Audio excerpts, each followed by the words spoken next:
Hello ಗೆಳೆಯರಿ, ನಮ್ಮ logs ಪ್ರಸ್ತುತಪಡಿಸುತ್ತಿರುವ ಕನ್ನಡದಲ್ಲಿ ದೈನಂದಿನ ಸುದ್ದಿ ವಿಶ್ಲೇಷಣೆಗೆ ತಮಗೆಲ್ಲರಿಗೂ ಸ್ವಾಗತ. ಇಂದು ನಾವು ನೋಡಲಿದ್ದೇವೆ ಮಾರ್ಚ್ 25, 2026 ದಿ ಹಿಂದೂ ಪತ್ರಿಕೆಯಲ್ಲಿರ್ತಕ್ಕಂಥ ಇಂಪಾರ್ಟೆಂಟ್ ಆರ್ಟಿಕಲ್ಸ್ಗಳನ್ನು. ಚರ್ಚೆಯ ಮೊದಲನೇ ಆರ್ಟಿಕಲ್ ಅನ್ನು ನೋಡೋದಾದ್ರೆ, SC status only for Hindus, Buddhist, Sikhs. ಈ ಒಂದು ಇಶ್ಯೂ ನಮಗೆ GS ಪೇಪರ್ 2 ನಡೆಯಲ್ಲಿ polity and governance, social justice ಆಸ್ಪೆಕ್ಟ್ನ ಆಧಾರದ ಮೇಲೆ ಕನೆಕ್ಟ್ ಆಗುತ್ತೆ.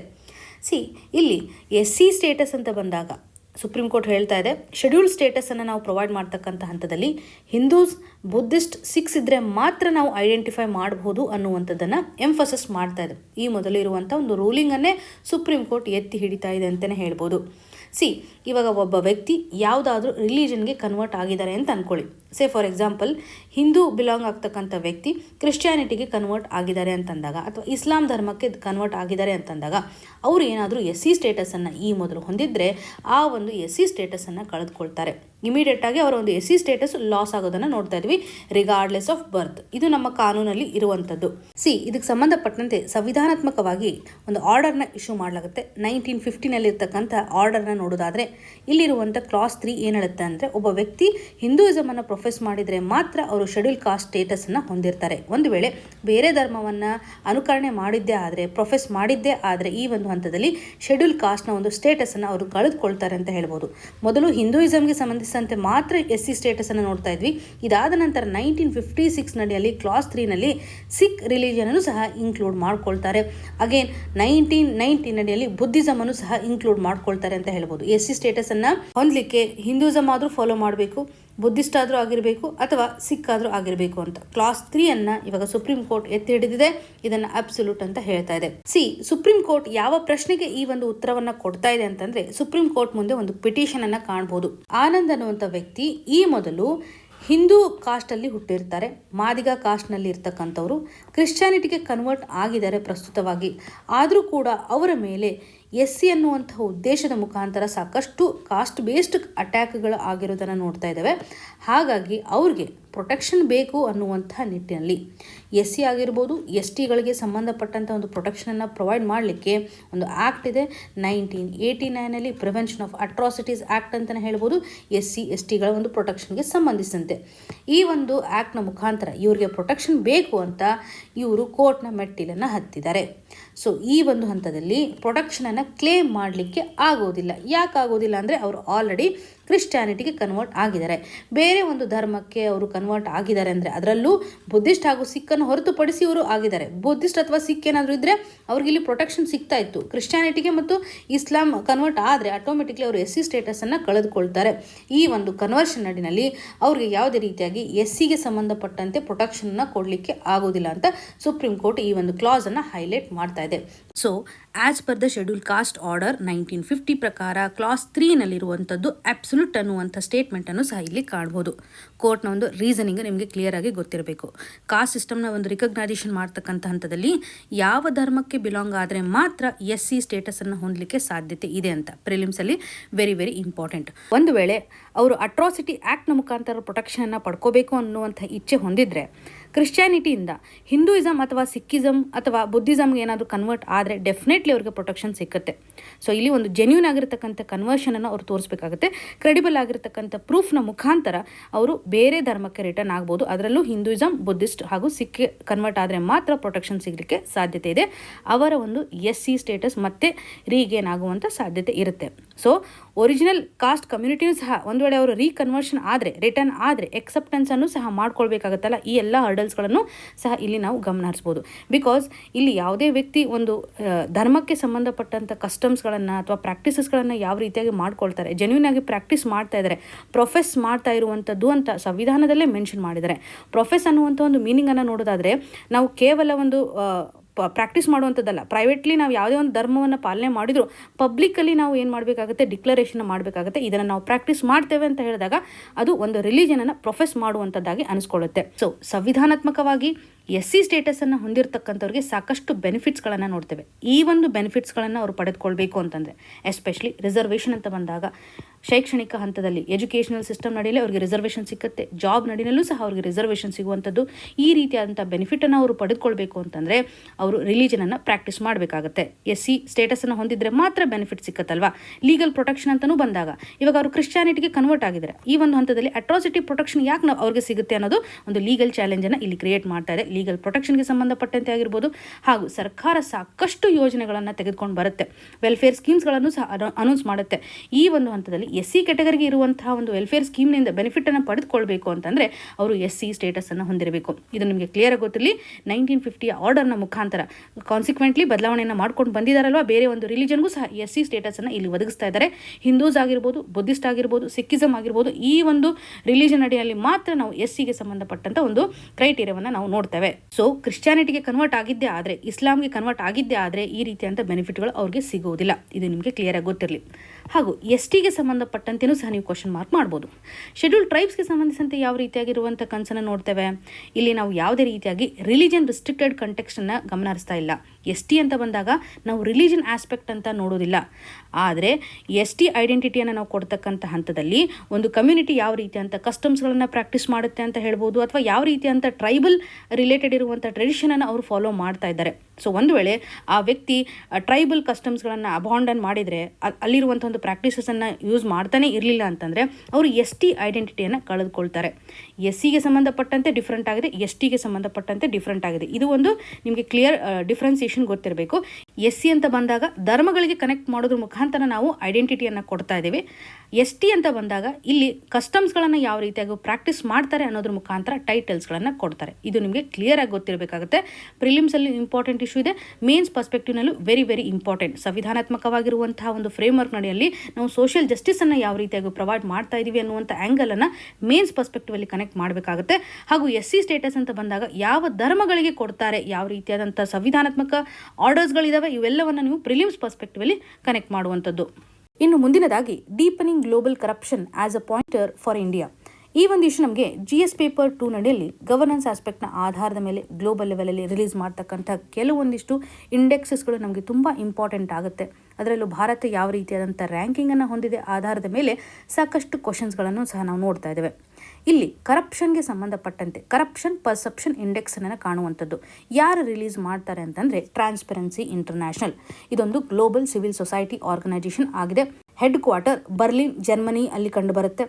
ಕರಪ್ಷನ್ಗೆ ಸಂಬಂಧಪಟ್ಟಂತೆ ಜಗತ್ತಲ್ಲಿ ಯಾವ ರೀತಿಯಾದಂಥ ಸ್ಥಿತಿಗತಿಗಳಿದ್ದಾವೆ ಅಂತ ಪ್ರತಿ ವರ್ಷದಂತೆ ಕರಪ್ಷನ್ ಪರ್ಸೆಪ್ಷನ್ ಇಂಡೆಕ್ಸನ್ನು ರಿಲೀಸ್ ಮಾಡ್ತಾರೆ. ಇದು ನಿಮಗೆ ಕ್ಲಿಯರ್ ಆಗಿ ಗೊತ್ತಿರಲಿ, ಪ್ರಿಲಿಮ್ಸ್ಗೆ ಬೇಕಾಗಿರುವಂಥ ಫ್ಯಾಕ್ಚುಯಲ್ ಇನ್ಫಾರ್ಮೇಷನ್.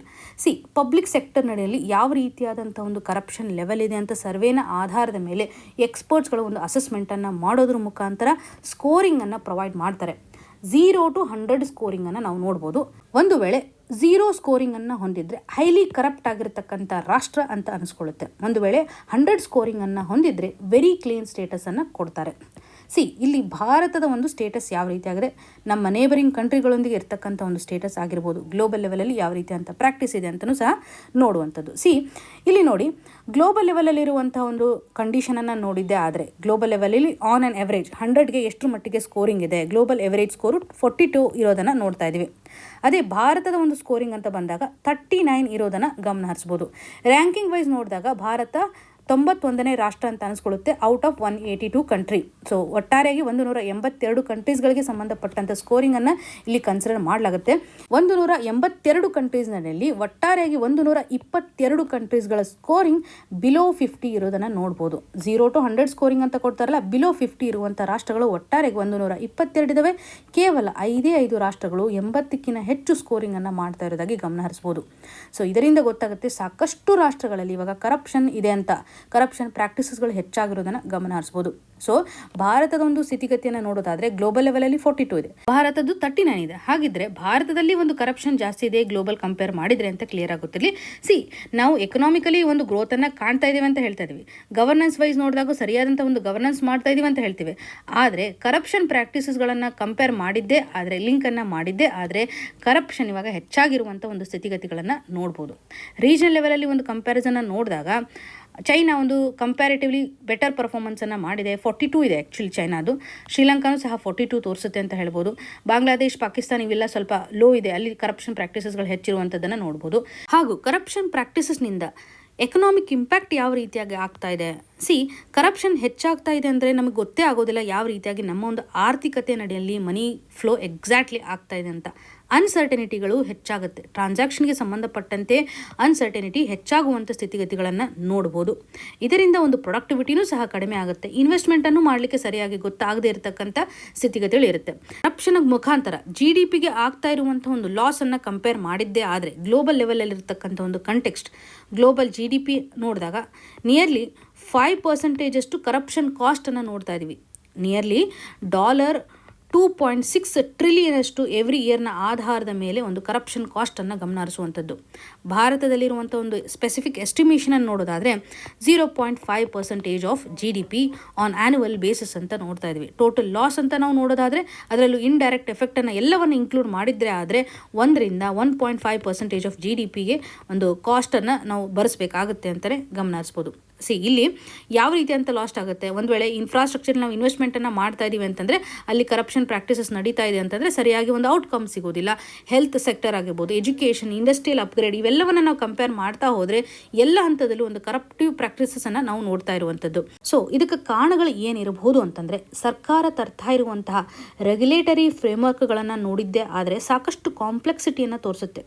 ಹಾಗಾಗಿ ಕರಪ್ಷನ್ ಮಾಡಲಿಕ್ಕೆ ಇದು ಒಂದು ಅಪಾರ್ಚುನಿಟಿಯನ್ನು ಒದಗಿಸ್ದಂಗೆ ಆಗ್ತಾ ಇದೆ ಅಂತ ಹೇಳ್ಬೋದು. ಎಕ್ಸಾಂಪಲ್ ನೋಡೋದಾದರೆ ಇವಾಗ ಫಾರ್ಮಾ ಸ್ಟಾರ್ಟಪ್ಪನ್ನು ನಾವು ತೆಗೆದುಕೊಂಡು ಬರ್ತಾ ಇದ್ದೀವಿ ಅಂತಂದರೆ ನಿಯರ್ಲಿ 1000 ಕಂಪೈಲೆನ್ಸ್ ರಿಕ್ವೈರ್ಮೆಂಟ್ಸನ್ನು ಫುಲ್ಫಿಲ್ ಮಾಡಬೇಕಾಗುತ್ತೆ ಅವರು ಆಪ್ರೇಟ್ ಮಾಡಬೇಕು ಅಂತಂದರೆ. ಈ ಒಂದು ಹಂತದಲ್ಲಿ ಅವರು ಲೂಪ್ ಹೋಲ್ಸ್ಗಳನ್ನು ಹುಡುಕ್ತಾರೆ ಅಲ್ವಾ. ಇದರಿಂದ ಕರಪ್ಟಿವ್ ಪ್ರಾಕ್ಟೀಸಸ್ಗಳು ಹೆಚ್ಚಾಗುವಂಥ ಸಾಧ್ಯತೆ ಇದೆ. ಸಿಂಪಲ್ ಆಗಿ ಹೇಳುವಂಥದ್ದಾದರೆ ease of doing business is not at is.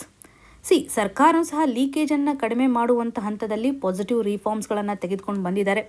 Very importantly ನೋಡೋದಾದರೆ ಡಿಜಿಟಲ್ ಪಬ್ಲಿಕ್ ಇನ್ಫ್ರಾಸ್ಟ್ರಕ್ಚರನ್ನು ಎನ್ಹ್ಯಾನ್ಸ್ ಮಾಡಿದ್ದಾರೆ. ಡಿಜಿಟಲ್ ಪಬ್ಲಿಕ್ ಇನ್ಫ್ರಾಸ್ಟ್ರಕ್ಚರ್ ನಡಿಯಲ್ಲಿ ಡೈರೆಕ್ಟ್ ಬೆನಿಫಿಟ್ ಟ್ರಾನ್ಸ್ಫರನ್ನು ನಾವು ನೋಡ್ಬೋದು. ಆಧಾರ್ ಲಿಂಕ್ಡ್ ಪೇಮೆಂಟ್ಸ್ಗಳನ್ನು ಸಹ ನಾವು ನೋಡ್ತಾ ಇದ್ದೇವೆ. ರ್ಯಾಪಿಡ್ ಆಗಿ ಡಿಜಿಟಲ್ ಪೇಮೆಂಟನ್ನು ಸಹ ಇಲ್ಲಿ ಪ್ರಮೋಟ್ ಮಾಡ್ತಾ ಇದ್ದಾರೆ. ಡಿಜಿಟಲ್ ಪೇಮೆಂಟ್ ಇಂಡೆಕ್ಸ್ ನಡಿಯಲ್ಲೂ ಸಹ ನಾವು ಪಾಸಿಟಿವ್ ರಿಸಲ್ಟನ್ನು ತೋರಿಸ್ತಾ ಇದ್ದೇವೆ ಅಂತ ಹೇಳ್ಬೋದು. ಡಿಜಿಟಲ್ ಪೇಮೆಂಟ್ ಇಂಡೆಕ್ಸನ್ನು ಯಾರು ರಿಲೀಸ್ ಮಾಡ್ತಾರೆ ಅಂತ ಕಮೆಂಟ್ ಸೆಕ್ಷನಲ್ಲಿ ಮೆನ್ಷನ್ ಮಾಡಿ. Very very important for prelims. ಹಾಗೂ GST ಸಿಸ್ಟಮ್ನ ಮುಖಾಂತರನೂ ನಾವು ಹೆಚ್ಚು ಫಾರ್ಮಲೈಸೇಷನನ್ನು ಕಾಣ್ತಾ ಇದ್ದೀವಿ. ಇದರಿಂದ ಈಸಿಯಾಗಿ ಕರಪ್ಷನ್ ಆಗದೆ ಇರುವಂತೆ ಟ್ರೇಸ್ ಮಾಡಲಿಕ್ಕೆ ಸಾಧ್ಯತೆ ಇದೆ. ಈ ಪ್ರೊಕ್ಯೂರ್ಮೆಂಟನ್ನು ಸಹ ನೋಡೋದ್ರ ಮುಖಾಂತರ ಅಂದರೆ ಪಬ್ಲಿಕ್ ಪರ್ಚೇಸಿಂಗ್ ಅಂತ ಬಂದಾಗ ಈ ಪ್ರೊಕ್ಯೂರ್ಮೆಂಟ್ ಮಾಡ್ತಾ ಇದ್ದೀವಿ. ಇದರಿಂದ ಒಂದು ಕರಪ್ಷನ್ ಪ್ರಾಕ್ಟೀಸಸ್ಗಳು ಸಹ ರೆಡ್ಯೂಸ್ ಆಗ್ತಾ ಇದೆ. ಬೇಸಿಕಲಿ ಹೇಳೋದಾದರೆ ಟೆಕ್ನಾಲಜಿಯನ್ನು ಹೆಚ್ಚು ಯೂಸ್ ಮಾಡೋದ್ರ ಮುಖಾಂತರ, ಇನ್ಸ್ಟಿಟ್ಯೂಷನ್ ಲೆವೆಲಲ್ಲಿ ಒಂದು ಡಿಸೈನನ್ನು ಬದಲಾವಣೆ ಮಾಡೋದ್ರ ಮುಖಾಂತರ ಕರಪ್ಷನ್ಗೆ ಸಂಬಂಧಪಟ್ಟಂಥ ಒಂದು ಅಪಾರ್ಚುನಿಟಿಯನ್ನು ಇಲ್ಲಿ ರೆಡ್ಯೂಸ್ ಮಾಡ್ತಾ ಇದ್ದೀವಿ ಅಂತ ಹೇಳ್ಬೋದು. ಇಲ್ಲಿ ಕರಪ್ಷನ್ ಪರ್ಸೆಪ್ಷನ್ ಇಂಡಕ್ಷನ್ ಯಾಕೆ ಮ್ಯಾಟ್ರ್ ಆಗುತ್ತೆ ಅಂದರೆ ನಾವು ಸರಿಯಾಗಿ ಸ್ಕೋರನ್ನು ಹೊಂದಿದ್ರೆ ಇದು ಇನ್ವೆಸ್ಟ್ಮೆಂಟನ್ನು ಪ್ರಮೋಟ್ ಮಾಡುತ್ತೆ. ಬೇರೆಯವರು ಸಹ ಇನ್ವೆಸ್ಟ್ಮೆಂಟ್ ಮಾಡಬೇಕು ಅಂತಂದರೆ ನಿರ್ಧಾರವನ್ನು ತೆಗೆದುಕೊಳ್ಳುವಂಥ ಹಂತದಲ್ಲಿ ಗವರ್ನೆನ್ಸ್ನ ಒಂದು ಕ್ರೆಡಿಬಿಲಿಟಿಯನ್ನು ಇದು ರಿಫ್ಲೆಕ್ಟ್ ಮಾಡುತ್ತೆ. ಎಕನಾಮಿಕ್ ಕಾಂಪಿಟೇಟಿವ್ನೆಸ್ ಅನ್ನು ಡೆವಲಪ್ ಮಾಡಬೇಕು ಅಂತಂದರೆ ಸರ್ಕಾರ ಯಾವ ರೀತಿಯಾದಂಥ ಒಂದು ಕ್ರೆಡಿಬಿಲಿಟಿಯನ್ನು ಹೊಂದಿದೆ ಅಂತ ಹೇಳ್ಬೋದು ಅಲ್ವಾ. ಕರಪ್ಷನ್ ಇವತ್ತು ಜಾಸ್ತಿ ಇದೆ ಅಂತಂದರೆ ಒಂದು ಫಿಸ್ಕಲ್ ಎಫಿಷಿಯನ್ಸಿ ಆರ್ಥಿಕತೆಯಲ್ಲಿ ಕಡಿಮೆ ಇದೆ ಅಂತಲೇ ಹೇಳ್ಬೋದು. ಹಾಗಾಗಿ ಸ್ಕೋರ್ ನಡಿಯಲ್ಲಿ ಸರಿಯಾಗಿ ಪರ್ಫಾರ್ಮೆನ್ಸನ್ನು ಮಾಡಲಿಲ್ಲ ಅಂತಂದರೆ ಇದು ನಮಗೆ ಸ್ಟ್ರಾಟಜಿಕಲಿ ವಲ್ನರಬಿಲಿಟಿಯನ್ನು ಕ್ರಿಯೇಟ್ ಮಾಡುತ್ತೆ, ನಮ್ಮ ಒಂದು ಬೆಳವಣಿಗೆಗೆ ತೊಂದರೆಯನ್ನು ಕ್ರಿಯೇಟ್ ಮಾಡುತ್ತೆ ಅಂತ ಹೇಳ್ಬೋದು. ಹಾಗಾಗಿ ಆಥರ್ ಅವರು ಹೇಳ್ತಾ ಇದ್ದಾರೆ ನಾವು ಸಸ್ಟೈನ್ಡ್ ಆಗಿರತಕ್ಕಂಥ ಇನ್ಸ್ಟಿಟ್ಯೂಷನಲ್ ರಿಫಾರ್ಮ್ಸನ್ನು ತೆಗೆದುಕೊಂಡು ಬರಬೇಕು. ಇದರಿಂದ ನಮ್ಮ ಸ್ಕೋರನ್ನು ಇಂಪ್ರೂವೈಸ್ ಮಾಡಲಿಕ್ಕೆ ಸಾಧ್ಯತೆ ಇದೆ. ಟ್ರಾನ್ಸ್ಪರೆನ್ಸಿಯನ್ನು ತರೋದ್ರ ಮುಖಾಂತರ, ಅಕೌಂಟಬಿಲಿಟಿಯನ್ನು ಎನ್ಶೋರ್ ಮಾಡೋದ್ರ ಮುಖಾಂತರ ಆಗಿರ್ಬೋದು. ಜುಡಿಷಿಯಲ್ ಎಫಿಷಿಯನ್ಸಿಯನ್ನು ಸಹ ನಾವಿಲ್ಲಿ ಎನ್ಶೋರ್ ಮಾಡ್ಬೋದು. ರೆಗ್ಯುಲೇಟರಿ ಲೆವೆಲಲ್ಲಿ ಒಂದು ಸಿಂಪ್ಲಿಫಿಕೇಷನನ್ನು ತೆಗೆದುಕೊಂಡು ಬರಬೇಕು. ಇನ್ಸ್ಟಿಟ್ಯೂಷನ್ಗಳಿಗೆ ಬೇಕಾಗಿರತಕ್ಕಂಥ ಒಂದು ಡಿಪೆಂಡೆನ್ಸಿಯನ್ನು ನಾವು ರೆಡ್ಯೂಸ್ ಮಾಡಬೇಕು. ಅಂದರೆ ಇಂಡಿಪೆಂಡೆಂಟ್ ಆಗಿರತಕ್ಕಂಥ ಇನ್ಸ್ಟಿಟ್ಯೂಷನಲ್ ಸೆಟಪ್ಪನ್ನು ಮಾಡೋದ್ರ ಮುಖಾಂತರನೂ ಸಹ ನಾವು ಕರಪ್ಷನ್ಸನ್ನು ಕರ್ಬ್ ಮಾಡಲಿಕ್ಕೆ ಸಾಧ್ಯತೆ ಇದೆ. ಸ್ಟ್ರಾಂಗ್ ಆಗಿರುವಂಥ ಒಂದು ಮೆಕ್ಯಾನಿಸಮ್ ಅನ್ನು ತೆಗೆದುಕೊಂಡು ಬರಬೇಕು ಅನ್ನುವಂತಹ ನಿಟ್ಟಿನಲ್ಲಿ ನಮ್ಮ ಒಂದು ಗವರ್ನೆನ್ಸ್ ಕ್ವಾಲಿಟಿ ಚೆನ್ನಾಗಿದ್ದರೆ ಆಟೋಮೆಟಿಕ್ಲಿ ಇವಾಗ ಕರಪ್ಷನ್ ಕಡಿಮೆ ಆಗುವಂಥ ಸಾಧ್ಯತೆ ಇರುತ್ತೆ. ಹೆಚ್ಚು ಕರಪ್ಷನ್ ಕಡಿಮೆ ಆಗಿದೆ ಅಂತಂದರೆ ನಮ್ಮ ಒಂದು ಎಕನಾಮಿಕ್ ಗ್ರೋತ್ ನಿಶ್ಚಿತ ಅನ್ನುವಂಥ ನಿಟ್ಟಿನಲ್ಲಿ ಆಥರ್ ಅವರು ತಮ್ಮ ಒಂದು ಪಾಯಿಂಟ್ ಆಫ್ ವ್ಯೂ ಅನ್ನು ಇಲ್ಲಿ ಹೇಳ್ತಾ ಇದ್ದಾರೆ. ಎಕ್ಸಾಮಿನೇಷನ್ ಪರ್ಸ್ಪೆಕ್ಟಿವ್ನಲ್ಲಿ ಮೇನ್ಸಲ್ಲಿ ತುಂಬ ಇಂಪಾರ್ಟೆಂಟ್ಲಿ ಬೇಕಾಗಿರತಕ್ಕಂಥ ಒಂದು ಡೈಮೆನ್ಷನ್ ಅನ್ನು ನೀವು ಇಲ್ಲಿ ಕನೆಕ್ಟ್ ಮಾಡ್ಕೋಬೋದು. ಇನ್ನು ಮುಂದಿನದಾಗಿ the judicial push for environmental CSR. ಈ ಒಂದು ಇಶ್ಯೂ ನಮಗೆ GS ಪೇಪರ್ 2 ನಡೆಯಲ್ಲಿ ಗವರ್ನೆನ್ಸ್ ಆಸ್ಪೆಕ್ಟ್ನ ಆಧಾರದ ಮೇಲೆ government policies and intervention, GS paper 3 ಅಂತ ಬಂದಾಗ ಕಾರ್ಪೊರೇಟ್ ಸೆಕ್ಟರ್ಗೆ ಸಂಬಂಧಪಟ್ಟಂತೆ ಸಸ್ಟೈನೇಬಲ್ ಡೆವಲಪ್ಮೆಂಟ್ ಆಸ್ಪೆಕ್ಟ್ನ ಆಧಾರದ ಮೇಲೂ ಸಹ ನಾವು ಕನೆಕ್ಟ್ ಮಾಡ್ಬೋದು. ಹಾಗೂ ಎನ್ವಿರಾನ್ಮೆಂಟಲ್ ಪ್ರೊಟೆಕ್ಷನನ್ನು ಕನೆಕ್ಟ್ ಮಾಡೋದ್ರ ಮುಖಾಂತರ CSR ಸ್ಪೆಂಡಿಂಗು ಸಹ ಇಂಪಾರ್ಟೆಂಟ್ ಆಗುತ್ತೆ. GS ಪೇಪರ್ 4 ನಡಿನಲ್ಲಿಯೂ ಸಹ ಬಿಸ್ನೆಸ್ ರೆಸ್ಪಾನ್ಸಿಬಿಲಿಟಿ ಆಧಾರದ ಮೇಲೂ ಕ್ವಶನ್ಸ್ಗಳನ್ನು ಕೇಳಿದ್ದಾರೆ. ಈ ಒಂದು ಹಂತದಲ್ಲಿ ಕಾರ್ಪೊರೇಟ್ ಸೋಷಿಯಲ್ ರೆಸ್ಪಾನ್ಸಿಬಿಲಿಟಿ ಅಂದರೆ ಏನು, ಇವಾಗ ಸುಪ್ರೀಂ ಕೋರ್ಟ್ ಈ ಒಂದು ಇಶ್ಯೂಗೆ ಸಂಬಂಧಪಟ್ಟಂತೆ ಯಾವ ರೀತಿಯಾದಂಥ ಸ್ಟೇಟ್ಮೆಂಟ್ಸ್ಗಳನ್ನು ಕೊಡ್ತಾ ಇದ್ದಾರೆ ಅಂತ ನಾವಿಲ್ಲಿ ನೋಡಬೇಕು. ಹಾಗೂ ಆಥರ್ ಅವರ ಪರ್ಸ್ಪೆಕ್ಟಿವ್ ಏನಿದೆ ಅಂತಲೂ ಸಹ ನಾವಿಲ್ಲಿ ಕನೆಕ್ಟ್ ಮಾಡಬೇಕಾಗುತ್ತೆ. ಮೊದಲ ಹಂತದಲ್ಲಿ ಕಾರ್ಪೊರೇಟ್ ಸೋಷಿಯಲ್ ರೆಸ್ಪಾನ್ಸಿಬಿಲಿಟಿ ಅಂತಂದರೆ ಏನು? ಬಿಸ್ನೆಸ್ಸನ್ನು ಎಥಿಕಲಿ ಕಂಡಕ್ಟ್ ಮಾಡಬೇಕು ಅಂತಂದರೆ ಕೆಲವೊಂದಿಷ್ಟು ಆಬ್ಲಿಗೇಷನ್ಸನ್ನು ಫಾಲೋ ಮಾಡಬೇಕಾಗುತ್ತೆ. ಕಂಪನಿಗಳ ಮೇಲೆ ಕೆಲವೊಂದಿಷ್ಟು ಆಬ್ಲಿಗೇಷನ್ಸನ್ನು ಇಂಪೋಸ್ ಮಾಡ್ತಾರೆ. ಜನರಲಿ ಬಿಸ್ನೆಸ್ ಓರಿಯೆಂಟೇಷನನ್ನು ಹೊಂದಿರತಕ್ಕಂಥ ಕಂಪನೀಸ್ಗಳು ಪ್ರಾಫಿಟ್ನ ಆಧಾರದ ಮೇಲೆ ವರ್ಕ್ ಮಾಡ್ತವೆ ಅಂತ ಹೇಳ್ಬೋದು. ಪ್ರಾಫಿಟನ್ನು ಹೊರತುಪಡಿಸಿ ಬೇರೆ ಒಂದು ಕೆಲಸಕ್ಕೂ ಸಹ ಅವರು ಸ್ವಲ್ಪ ಪ್ರಯಾರಿಟಿಯನ್ನು ಕೊಡಬೇಕು ಅನ್ನುವಂಥ ನಿಟ್ಟಿನಲ್ಲಿ ಕಾರ್ಪೊರೇಟ್ ಸೋಷಿಯಲ್ ರೆಸ್ಪಾನ್ಸಿಬಿಲಿಟಿಯನ್ನು ಕಾಣ್ತಾ ಇದ್ದೀವಿ. ಬಿಸ್ನೆಸ್ಸನ್ನು ಎಥಿಕಲಿ ಕಂಡಕ್ಟ್ ಮಾಡಬೇಕು ಅನ್ನುವಂಥ ನಿಟ್ಟಿನಲ್ಲಿ ಕಂಪನೀಸ್ಗಳು ಕೆಲವೊಂದಿಷ್ಟು ಕಾಂಟ್ರಿಬ್ಯೂಷನನ್ನು ಸೋಷಿಯಲ್ ಡೆವಲಪ್ಮೆಂಟ್ಗೋಸ್ಕರ, ಎನ್ವಿರಾನ್ಮೆಂಟಲ್ ಆಸ್ಪೆಕ್ಟ್ಗೋಸ್ಕರ, ಎಕನಾಮಿಕ್ ಡೆವಲಪ್ಮೆಂಟ್ಗೋಸ್ಕರ ಎಕ್ಸ್ಪೆಂಡಿಚರನ್ನು ಮಾಡಬೇಕು ಅಂತ. ಅದರಲ್ಲೂ ಕಂಪನೀಸ್ ಆ್ಯಕ್ಟಲ್ಲಿ ಒಂದು ಪ್ರೊವಿಷನ್ಸನ್ನು ಕಾಣ್ತವೆ. ಕಂಪನೀಸ್ ಆ್ಯಕ್ಟ್ 2013 ಇರ್ತಕ್ಕಂಥ ಪ್ರೊವಿಷನ್ ನಮ್ಗೆ ಹೇಳುತ್ತೆ. ಸೆಕ್ಷನ್ 135 ನಾವು ಕಾಣ್ಬೋದು, ಒಂದು ಲೀಗಲ್ ಡೆಫಿನೇಷನನ್ನು ಪ್ರೊವೈಡ್ ಮಾಡ್ತಾರೆ ಕಾರ್ಪೊರೇಟ್ ಸೋಷಿಯಲ್ ರೆಸ್ಪಾನ್ಸಿಬಿಲಿಟಿಗೆ ಸಂಬಂಧಪಟ್ಟಂತೆ. ಕಂಪನಿಗಳು ಸರ್ಟನ್ ಪ್ರಾಫಿಟನ್ನು ಪರ್ಟಿಕ್ಯುಲರ್ಲಿ ಕೆಲವೊಂದಿಷ್ಟು ಸೋಷಿಯಲ್ ವೆಲ್ಫೇರ್ ಆ್ಯಕ್ಟಿವಿಟಿಗೋಸ್ಕರ ಡೆವಲಪ್ ಮಾಡಬೇಕು ಅಂತ. ಸೋಷಿಯಲ್ ವೆಲ್ಫೇರ್ ಆಸ್ಪೆಕ್ಟ್ ಅಂತ ಬಂದಾಗ ಅಥವಾ ಸಸ್ಟೈನಬಲ್ ಡೆವಲಪ್ಮೆಂಟ್ ಆಸ್ಪೆಕ್ಟ್ ಅಂತ ಬಂದಾಗ ಸೋಷಿಯಲ್ ಡೆವಲಪ್ಮೆಂಟ್ಗೋಸ್ಕರ ಅಥವಾ ಸಾಮಾಜಿಕವಾಗಿರ್ತಕ್ಕಂಥ ಉದ್ಧಾರಕ್ಕೋಸ್ಕರ ಆಗಿರ್ಬೋದು, ಎನ್ವಿರಾನ್ಮೆಂಟಲ್ ಪ್ರೊಟೆಕ್ಷನ್ಗೋಸ್ಕರ ಆಗಿರ್ಬೋದು, ಸಸ್ಟೈನಬಲ್ ಡೆವಲಪ್ಮೆಂಟ್ಗೋಸ್ಕರ ಆಗಿರ್ಬೋದು ಎಕ್ಸ್ಪೆಂಡಿಚರನ್ನು ಮಾಡಬೇಕಾಗುತ್ತೆ. ಮ್ಯಾಂಡೇಟರಿಲಿ ಸ್ಪೆಂಡಿಂಗನ್ನು ಮಾಡಬೇಕಾಗುತ್ತೆ. ಯಾವುದೇ ಒಂದು ಕಂಪನಿಯನ್ನು ತೆಗೆದುಕೊಂಡಾಗ ಕಳೆದ 3 ವರ್ಷಗಳಲ್ಲಿ ಅವರ ಒಂದು ನೆಟ್ ಪ್ರಾಫಿಟ್ ಎಷ್ಟು ಮಟ್ಟಿಗೆ ಇದೆ ಅಂತ ನೋಡ್ತಾರೆ. ನೆಟ್ ಪ್ರಾಫಿಟನ್ನು ನೋಡೋದ್ರ ಮುಖಾಂತರ ನೆಟ್ ಪ್ರಾಫಿಟ್ನ ಒಟ್ಟಾರೆ 2% ಅವರು ರೆಸ್ಪಾನ್ಸಿಬಲ್ ಆಗಿ ಎಕ್ಸ್ಪೆಂಡಿಚರ್ನ ಮಾಡಬೇಕಾಗುತ್ತೆ. CSR ನಡಿಯಲ್ಲಿ ಕಾಂಟ್ರಿಬ್ಯೂಷನನ್ನು ಮಾಡುವಂಥದ್ದು very very important for prelims. 2% net profit ಕಳೆದ 3 ಇಯರ್ಸಲ್ಲಿ ಕಂಪ್ಯಾರಿಸನನ್ನು ಮಾಡ್ತಾರೆ. ಸೊ ಇಲ್ಲಿ ಸೋಷಿಯಲ್ ವೆಲ್ಫೇರ್ ಅಂತ ಬಂದಾಗ ಎಜುಕೇಷನಲ್ ಆಸ್ಪೆಕ್ಟ್, ಹೆಲ್ತ್ ಆಗಿರ್ಬೋದು ಅಥವಾ ಪವರ್ಟಿ ಎಲಿವೇಷನ್ಗೆ ಸಂಬಂಧಪಟ್ಟಂತೆ ಅವರು ಎಕ್ಸ್ಪೆಂಡಿಚರ್ನ ಮಾಡ್ಬೋದು. ಎನ್ವಿರಾನ್ಮೆಂಟಲ್ ಸಸ್ಟೈನಬಿಲಿಟಿ ಆಧಾರದ ಮೇಲೆ ಎನ್ವಿರಾನ್ಮೆಂಟನ್ನು ಪ್ರೊಟೆಕ್ಷನ್ ಮಾಡ್ಬೋದು. ಕಮ್ಯುನಿಟಿ ಡೆವಲಪ್ಮೆಂಟ್ಗೆ ಸಂಬಂಧಪಟ್ಟಂತೆ ಇನ್ಕ್ಲೂಸಿವ್ ಆಗಿರ್ತಕ್ಕಂಥ ಒಂದು ಗ್ರೋತನ್ನು ತೆಗೆದುಕೊಂಡು ಬರುವಂಥ ಹಂತದಲ್ಲಿ ಎಕ್ಸ್ಪೆಂಡಿಚರನ್ನು ಮಾಡಲಿಕ್ಕೆ ಸಾಧ್ಯತೆ ಇದೆ. ಸೊ ಎಕ್ಸಾಂಪಲ್ ಇವಾಗ ಹಾಸ್ಪಿಟಲ್ಸ್ಗಳನ್ನು ಡೆವಲಪ್ ಮಾಡುವಂಥ ಹಂತದಲ್ಲಿ ಅವ್ರದ್ದು ಏನಾದರೂ ಒಂದು ಕಾಂಟ್ರಿಬ್ಯೂಷನ್ ಇರುತ್ತೆ. ಸೋಷಿಯಲಿ ಏನಾದರೂ ಡೆವಲಪ್ಮೆಂಟ್ ಮಾಡಬೇಕು ಅಂತಂದಾಗ ಸ್ಕಿಲ್ ಡೆವಲಪ್ಮೆಂಟ್ ಮಾಡ್ಬೋದಲ್ವಾ, ಸ್ಕಿಲ್ ಡೆವಲಪ್ಮೆಂಟ್ ರಿಲೇಟೆಡ್ ಇರುವಂಥ ಪ್ರೋಗ್ರಾಮ್. ಈ ರೀತಿಯಾಗಿ ಅವರು ಒಂದು ರೆಸ್ಪಾನ್ಸಿಬಲ್ ಆಗಿರುವಂಥ ಎಕ್ಸ್ಪೆಂಡಿಚರನ್ನು ಮಾಡಬೇಕು ಅಂತ ಕಂಪನೀಸ್ ಆ್ಯಕ್ಟಲ್ಲೇ ಮೆನ್ಷನ್ ಮಾಡಿರೋದಾಗಿ ನೋಡ್ತಾ ಇದ್ವಿ. ಇವಾಗ ನಮ್ಮ ಸರ್ವೋಚ್ಚ ನ್ಯಾಯಾಲಯ ಯಾವ ರೀತಿ ಅಂತ ನಿರ್ಧಾರವನ್ನು ತೆಗೆದುಕೊಳ್ತಾ ಇದೆ ಕಾರ್ಪೊರೇಟ್ ಸೋಷಿಯಲ್ ರೆಸ್ಪಾನ್ಸಿಬಿಲಿಟಿ ಅಂತ ಬಂದಾಗ, ಅದರಲ್ಲೂ ಜುಡಿಷಿಯರಿ ರಿಕಗ್ನೈಸ್ ಮಾಡ್ತಾ ಇರುವಂಥದ್ದು ಪ್ರಸ್ತುತವಾಗಿ ನಾವು ಎನ್ವಿರಾನ್ಮೆಂಟಲ್ ಪ್ರೊಟೆಕ್ಷನನ್ನು ಮಾಡಬೇಕು. ಎನ್ವಿರಾನ್ಮೆಂಟಲ್ ಸ್ಪೆಂಡಿಂಗ್ ಏನಿದೆಯಲ್ಲ ಕಾರ್ಪೊರೇಟ್ ಸೋಷಿಯಲ್ ರೆಸ್ಪಾನ್ಸಿಬಿಲಿಟಿ ನಡಿನಲ್ಲಿ ಇದನ್ನು ಸಂವಿಧಾನಾತ್ಮಕವಾಗಿ ಒಂದು ಆಬ್ಲಿಗೇಷನ್ ಅಂತ ಯಾಕೆ ಮಾಡಬಾರ್ದು ಅಂತ, ಕಾನ್ಸ್ಟಿಟ್ಯೂಷನ್ ಆಬ್ಲಿಗೇಷನ್ ಅಂತ ಮಾಡ್ಬೋದು ಅಂತ. ಇಲ್ಲಿ ಏನಾಗುತ್ತೆ ಅಂದರೆ ಸಾಕಷ್ಟು ಸರ್ತಿ ಆಬ್ಲಿಗೇಟರಿ ಪ್ರೊಸೆಸ್ ಇಲ್ಲದೆ ಇರೋದ್ರಿಂದ ಒಂದು ಚಾರಿಟಿ ಆಧಾರದ ಮೇಲೆ ಕಂಪನೀಸ್ಗಳು ವರ್ಕ್ ಮಾಡ್ತಾ ಇರೋದನ್ನು ನೋಡ್ತಾ ಇದ್ದೀವಿ. ಆದರೆ ಸ್ಟ್ರಿಕ್ಟಾಗಿ ನಾವು ಎನ್ವಿರಾನ್ಮೆಂಟಲ್ ಪ್ರೊಟೆಕ್ಷನ್ ಅಂತ ಬಂದಾಗ CSRನ ಒಂದು ಅಲೋಕೇಶನ್ಸನ್ನು ಮಾಡಬೇಕು, ಮ್ಯಾಂಡೇಟರಿ ಮಾಡಬೇಕು ಅಂತ. ಇಲ್ಲಿ ಸಂವಿಧಾನಾತ್ಮಕವಾಗಿರುವಂಥ ಆರ್ಟಿಕಲ್ 51A(G) ನೋಡೋದಾದರೆ ಎನ್ವಿರಾನ್ಮೆಂಟನ್ನು ಪ್ರೊಟೆಕ್ಷನ್ ಮಾಡ್ತಕ್ಕಂಥ ಒಂದು ಡ್ಯೂಟಿಯನ್ನು ನಾವು ನೋಡ್ತೇವೆ ಅಲ್ವಾ. ಸೊ ಇದರ ಆಧಾರದ ಮೇಲೆ ನಾವು CSRನ್ನು ಎನ್ವಿರಾನ್ಮೆಂಟಲ್ ರಿಲೇಟೆಡ್ ಇರುವಂಥ ಆಸ್ಪೆಕ್ಟಲ್ಲಿ ಡೈವರ್ಟ್ ಮಾಡಬೇಕು, ಅದನ್ನು ಆಬ್ಲಿಗೇಟರಿ ಕಂಡೀಷನನ್ನು ಕ್ರಿಯೇಟ್ ಮಾಡಬೇಕು ಅನ್ನುವಂಥ ನಿಟ್ಟಿನಲ್ಲಿ ಇಲ್ಲಿ CSRನ ಒಂದು ಮ್ಯಾಂಡೇಟರಿ ಪ್ರೊವಿಷನನ್ನು ಯಾಕೆ ಮಾಡಬೇಕು ಅಂತ ಹೇಳ್ತಾ ಇದ್ದಾರೆ ಅಂತಂದರೆ, ಭಾರತದಲ್ಲಿ ಇವಾಗ ಪ್ರಸ್ತುತವಾಗಿ ಎನ್ವಿರಾನ್ಮೆಂಟಲ್ ಇಶ್ಯೂಸ್ ಅಂತಲೇ ನೋಡಿದಾಗ ಎನ್ವಿರಾನ್ಮೆಂಟಲ್ ಡಿಗ್ರೇಡೇಷನ್ ಅಂತ ಬಂದಾಗ ಅದರಲ್ಲೂ ಪೊಲ್ಯೂಷನ್ ಆಸ್ಪೆಕ್ಟ್ ಅಂತ ಹೆಚ್ಚು ನೋಡ್ತೇವೆ, ವಾಟರ್ ಸ್ಕೇರ್ಸಿಟಿ ಕಂಡೀಷನನ್ನು ಕಾಣ್ತೇವೆ, ಹ್ಯಾಬಿಟೇಟ್ ಲಾಸ್ ಆಗಿರ್ಬೋದು, ಕ್ಲೈಮೇಟ್ ರಿಸ್ಕ್ಗಳಿದ್ದಾವೆ. ಇವೆಲ್ಲ ಮೇಜರ್ ಇಶ್ಯೂಸ್ಗಳು ಜಾಗ್ತಾ ಇರೋದ್ರಿಂದ ಬಯೋಡೈವರ್ಸಿಟಿ ಲಾಸನ್ನು ನೋಡ್ತಾ ಇದ್ದೀವಿ. ಇದಕ್ಕೆ ಬೆಸ್ಟ್ ಎಕ್ಸಾಂಪಲನ್ನು ನೋಡೋದಾದರೆ ಗ್ರೇಟ್ ಇಂಡಿಯನ್ ಬಸ್ಟರ್ಡ್ ಅಂತ ತೆಗೆದುಕೊಂಡಾಗ ಎನರ್ಜಿ ಪ್ರಾಜೆಕ್ಟ್ನ ಮುಖಾಂತರ ಇದರ ಹ್ಯಾಬಿಟೇಟ್ ಲಾಸ್ ಆಗಿರೋದನ್ನು ನೋಡ್ತಾ ಇದ್ವಿ. ಅದರಲ್ಲೂ ಇದು ಎಂಡೇಂಜರ್ಡ್ ಸ್ಪೀಷಸ್ ಆಗಿದೆ ಅಲ್ವಾ, ಕ್ರಿಟಿಕಲಿ ಎಂಡೇಂಜರ್ಡ್ ಕಂಡೀಷನನ್ನು ಇದು ಹೊಂದಿದೆ. ಹಾಗಾಗಿ ಇವುಗಳನ್ನು ಕನ್ಸರ್ವೇಷನ್ ಮಾಡೋದು ತುಂಬ ಇಂಪಾರ್ಟೆಂಟ್. ಒಂದೆಡೆ ನಾವು ಪ್ರಾಜೆಕ್ಟ್ಗಳನ್ನು ಎನ್ಹಾನ್ಸ್ ಮಾಡ್ತಾ ಹೋಗ್ತಾ ಇದ್ದೀವಿ, ಇವುಗಳನ್ನು ಕನ್ಸರ್ವೇಷನ್ ಮಾಡ್ಲಿಕ್ಕಂತಲೇ ರೀಸೆಂಟಾಗಿ ನ್ಯಾಯಾಂಗ ವ್ಯವಸ್ಥೆ CSRನ ಮುಖಾಂತರ ಇವುಗಳ ಒಂದು ಕನ್ಸರ್ವೇಷನ್ಗೆ ಎಫರ್ಟ್ಸನ್ನು ಹಾಕಬೇಕು ಅಂತಲೂ ಸಹ ಡೈರೆಕ್ಷನನ್ನು ನೀಡಿದೆ. ಸೊ ಇಲ್ಲಿ ಪ್ರಸ್ತುತವಾಗಿ ಒಂದು CSR ಸ್ಪೆಂಡಿಂಗ್ ಪ್ಯಾಟರ್ನ್ ಅಂತ ಬಂದಾಗ ಎಜುಕೇಷನ್ ಲೆವೆಲಲ್ಲಿ ಸರ್ಟನ್ ಪರ್ಸೆಂಟೇಜನ್ನು ಅಲೋಕೇಟ್ ಮಾಡಿರ್ತಾರೆ, ಹೆಲ್ತ್ ಕೇರ್ ಆಗಿರ್ಬೋದು, ರೂರಲ್ ಡೆವಲಪ್ಮೆಂಟ್, ಎನ್ವಿರಾನ್ಮೆಂಟ್ ಆಧಾರದ ಮೇಲೆ ಕೇವಲ 7 to 9% ಅಷ್ಟು ಅಲೋಕೇಶನ್ಸನ್ನು ಮಾಡ್ತಾ ಇದ್ದಾರೆ. ಎಜುಕೇಷನ್ ನಡಿಯಲ್ಲಿ 38% ಅಷ್ಟು ಮಾಡ್ತಾ ಇರೋದನ್ನು ನೋಡ್ತಾ ಇದ್ವಿ. ಅಂದರೆ ಸೋಷಿಯಲ್ ಸೆಕ್ಟರ್ಗೆ ಹೆಚ್ಚಿನ ಪ್ರಮಾಣದಲ್ಲಿ ನಾವು ಎಕ್ಸ್ಪೆಂಡಿಚರನ್ನು ಮಾಡ್ತಾ ಇದ್ದೀವಿ. ಎನ್ವಿರಾನ್ಮೆಂಟ್ ರಿಲೇಟೆಡ್ ಇರುವಂಥ ಅಲೋಕೇಶನ್ಸನ್ನು ಎನ್ಹಾನ್ಸ್ ಮಾಡಬೇಕು, ಮ್ಯಾಂಡೇಟರಿ ಮಾಡಬೇಕು ಅಂತ ರೂಲಿಂಗನ್ನು ಮಾಡ್ತಾ ಇದೆ, ಡೈರೆಕ್ಷನನ್ನು ನೀಡ್ತಾ ಇದೆ ಅಂತ ಹೇಳ್ಬೋದು. ಕೆಲವೊಂದಿಷ್ಟು ಕಾರ್ಪೊರೇಟ್ಸ್ಗಳು ಪಾಸಿಟಿವ್ ಇನಿಷಿಯೇಟಿವನ್ನು ತೆಗೆದುಕೊಂಡಿದೆ ಅಂತ ಹೇಳ್ಬೋದು. ಫಾರೆಸ್ಟ್ರಿ ಆಗಿರ್ಬೋದು, ಲೈವ್ಲಿಹುಡ್ಡನ್ನು ರಿಸ್ಟೋರ್ ಮಾಡ್ತಕ್ಕಂಥ ಹಂತದಲ್ಲಿ ITCಯ ಪ್ರಾಜೆಕ್ಟ್ಗಳಾಗಿರ್ಬೋದು, ಹಾಗೂ ಮಹೀಂದ್ರಾನು ಸಹ ಸಾಕಷ್ಟು ಲಾರ್ಜ್ ಸ್ಕೇಲಲ್ಲಿ ಟ್ರೀ ಪ್ಲಾಂಟಿಂಗ್ ಪ್ರಾಜೆಕ್ಟನ್ನು ತೆಗೆದುಕೊಂಡು ಬಂದಿದೆ. ಕೋಕೋ-ಕೋಲಾ, ಹಿಂದೂಸ್ತಾನ್ ಅನ್ಲಿವರು ಸಹ ಒಂದು ಸರ್ಕ್ಯುಲರ್ ವೇಸ್ಟ್ ಮ್ಯಾನೇಜ್ಮೆಂಟ್ಗೆ ಸಂಬಂಧಪಟ್ಟಂಥ ಇನಿಷಿಯೇಟಿವ್ ಆಗಿರ್ಬೋದು.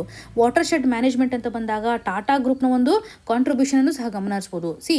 ಎನ್ವಿರಾನ್ಮೆಂಟ್ ಪ್ರೊಟೆಕ್ಷನ್ಗೆ ಸಂಬಂಧಪಟ್ಟಂಥ ಇನಿಷಿಯೇಟಿವನ್ನು ತೆಗೆದುಕೊಂಡಾಗ ಇದು ಲಾಂಗ್ ಟರ್ಮ್ ಆಗಿರುವಂಥ ವಿಸಿಬಿಲಿಟಿಯನ್ನು ತೋರಿಸುತ್ತೆ.